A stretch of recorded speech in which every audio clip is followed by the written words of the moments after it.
I'm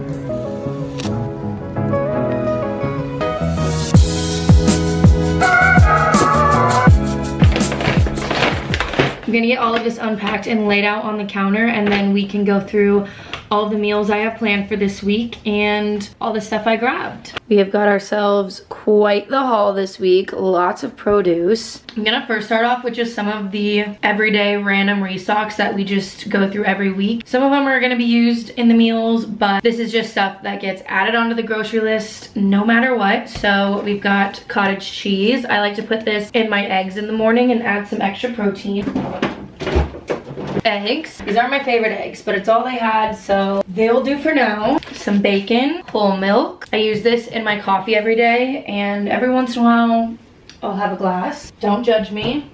Tomato paste. Saw this like squeeze container with a lid on it and thought it would be a good idea to just grab this, because in the past I grabbed just like the little canned tomato paste, and then it only lasts so long in the fridge and it's not sealed and whatever, so I won't have to be throwing out any tomato paste.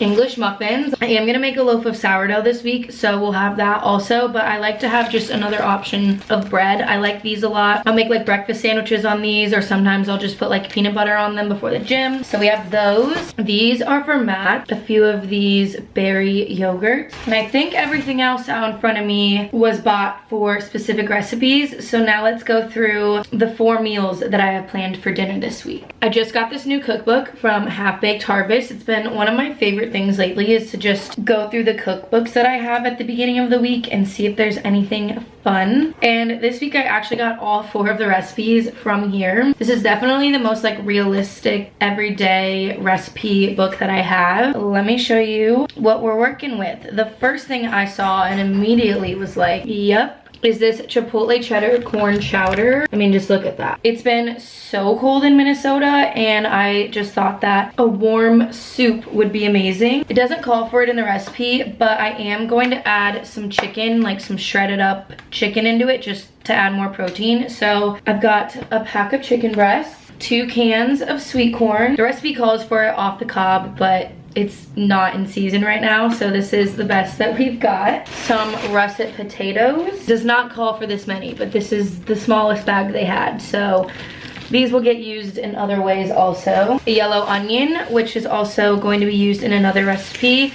I only got 1 because they're so huge. I'll use half in one recipe, half in the other. There will also be bacon, feta cheese on top. It calls for a poblano pepper, but the store didn't have them, so I just got a green bell pepper. I looked it up and it said that that is like the most similar replacement, so hopefully that works. Some chipotle peppers, chicken broth, salt, pepper, milk, all stuff we have, cheddar cheese, and pepper jack cheese. And then it also calls for cilantro, but Matt and I don't really love cilantro. We have like the thing where it tastes like soapy to us, so I don't include that, but that is it for the corn chowder. I'm gonna put this stuff away quick in the fridge so that it's not sitting out for too long.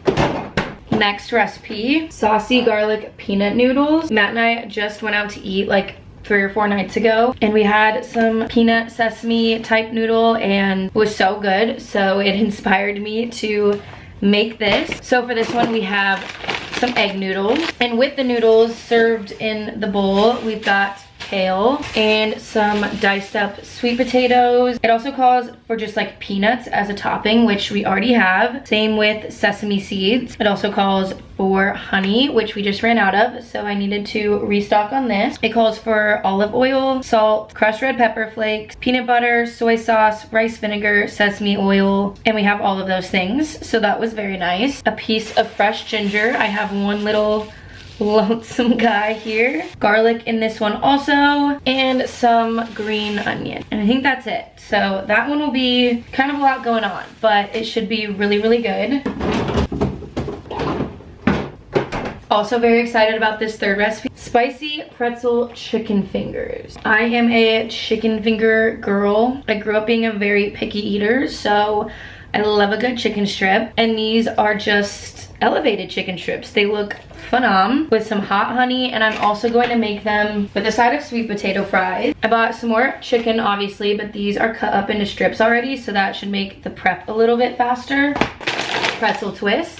For like the coating of the chicken, we've got pretzel twist, and then garlic powder, onion powder, smoked paprika, black pepper, eggs, Frank's Red Hot, and olive oil, which I have all of that other stuff besides these. So that was an easy recipe to just be like, yep, don't have to buy a million things for that. We've got one more, and it is this cheesy beef, black bean, and rice skillet. This seemed like a semi-easy one too, because you kind of can just like throw all the stuff in and let it go. So we've got some beef for that. Things that we do have, we've got garlic, olive oil, salt, pepper, rice, tomato paste, and then the rest of the stuff is right in front of me. You need cumin, cayenne, a bay leaf, some oregano, black beans, lemon and a lime, and some Swiss cheese, avocado to top it off as well. I also just grabbed these tortilla chips that you could use to like scoop and eat it with. That is our last one, and all 4 meals